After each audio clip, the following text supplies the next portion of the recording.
Hello, my name's Maria Toka, and today I'm going to give you my design books recommendations. And as you can probably tell from the title of this video, there's going to be only one book because I think it's enough. And this is for the people who wants to save up about $100,000 and 4 years of their lives and not to go to design school. I think that's a really smart decision. And as a person who actually did go to design school, I can say that you wouldn't lose that much not going there.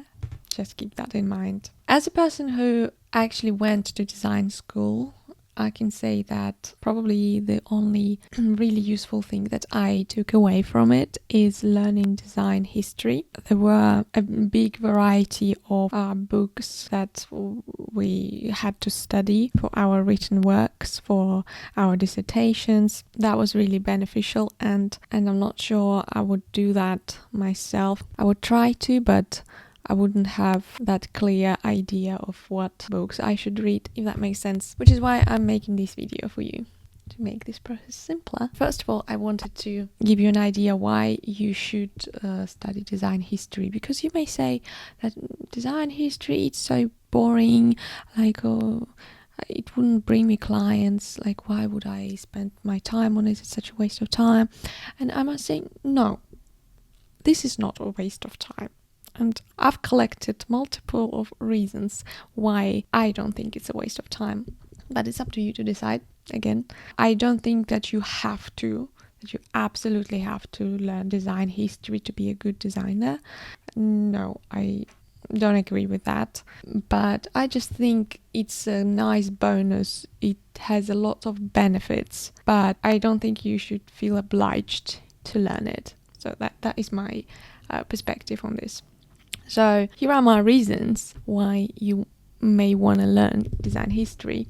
First of all, it would help you form the right associations in your head of particular styles to particular time periods when they were created. Because when we see pictures on Pinterest, most of the times they don't have any precise description of who made that, when, why, what design style, design movement it was, and all that stuff.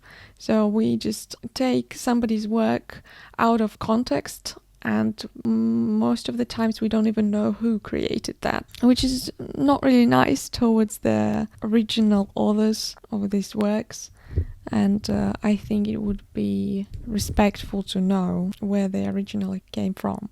And this is especially helpful for branding projects. For example, if you have a task to create a sense of nostalgia and you have a specific time frame that you need to recreate the feel of. For example, let's say you have a task to recreate this 60s vibe. You will already have associations in your head. You will have some ideas of what the vibes will be like, what kind of fonts were really trendy back then, and the color scheme and all of that. So you could just save time on research. It's not that you don't need to do any research. You could just do more deep research on that because you already know the basics. Secondly, it would help you learn who exactly created these fundamental design rules and how this happened, and whether you agree or disagree with them, whether you should or shouldn't follow them, which again will make you more conscious designer rather than a person who does something they don't understand what they're doing. Third reason could be to avoid the embarrassing moments when people ask you who your favorite designer is, and you usually just try to remember any designer that people might know, and you also just heard of them something, but you don't necessarily know who that is.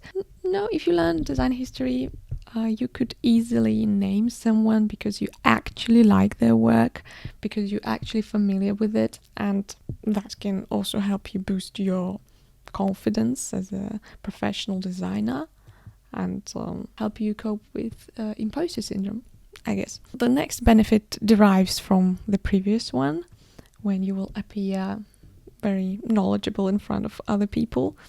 You can show off your knowledge in front of your clients, and that can impress them if you will let them know that you know what you're doing. And again, you can start raising your prices because of that, because you will feel more professional, knowledgeable.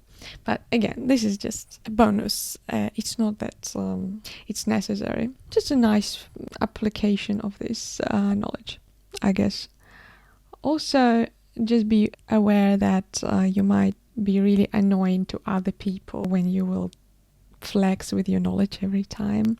But also, the other way around, other people will annoy you because sometimes they will appear very ignorant to you. For example, when a client will ask you to do something vintage, that would sound really annoying to you because you would know that. What does it mean, vintage? It encompasses so many time periods, so many decades. Like, what the hell does this mean? They are so different. Like, this sounds so ignorant and superficial, you know? So yeah, be aware of that. That's just a little bit of a side effect. The next reason could be taking an inspiration from it. If you're tired of Pinterest, Behance, Instagram, and all these go-to places to get inspiration from that comes to your mind straight away, you can just focus your attention on a particular designer and design icon from the past that you really admire and research specifically them on the internet, or you can find a book about them. And this is just not a traditional way to get inspiration. Something different, you know, perhaps may give you more interesting results. Who knows? And the sixth reason that I personally found is it's just so damn interesting. If you're really into graphic design, you must be curious about that stuff. Like, aren't you?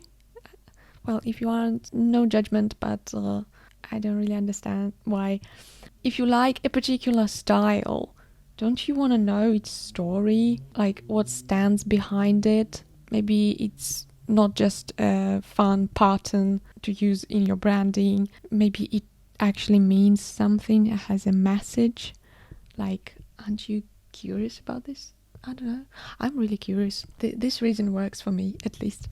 So, as I've already mentioned, you don't need to go to design school to learn all of that, because all you need is just the right books where you can get all this information from. Because basically, in design school, all that they would do is to give you the list of these books, and the only benefit is that you'll be able to get these books for free from the library.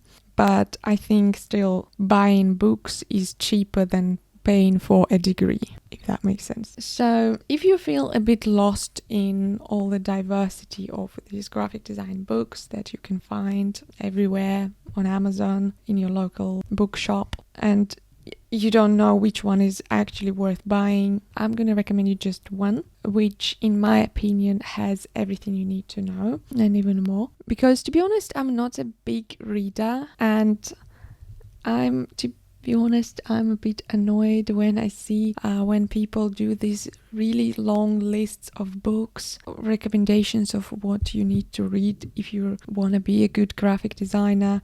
That just makes me feel overwhelmed and a bit dumb that I'm probably not that good designer if I don't read all of that. But all this amount of books sounds like too much. I can't read that much. I can barely find time to focus even on one book. I don't know who finds time to read all of that. It's not that I'm against reading. Reading is great. Self-education is beautiful, but I just feel a little bit overwhelmed because of these long lists.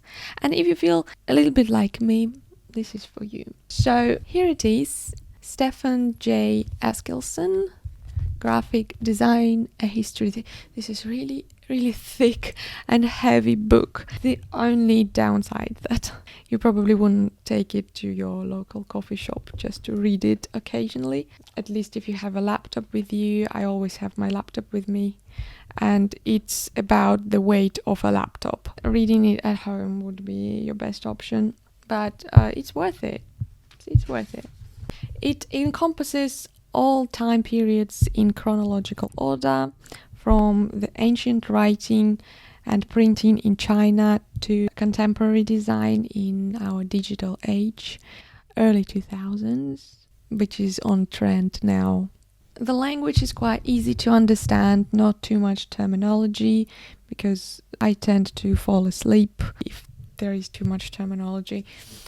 A really nice glossy paper, lots of images, and really great print quality. Like, honestly, I'm gonna read it right after filming this video.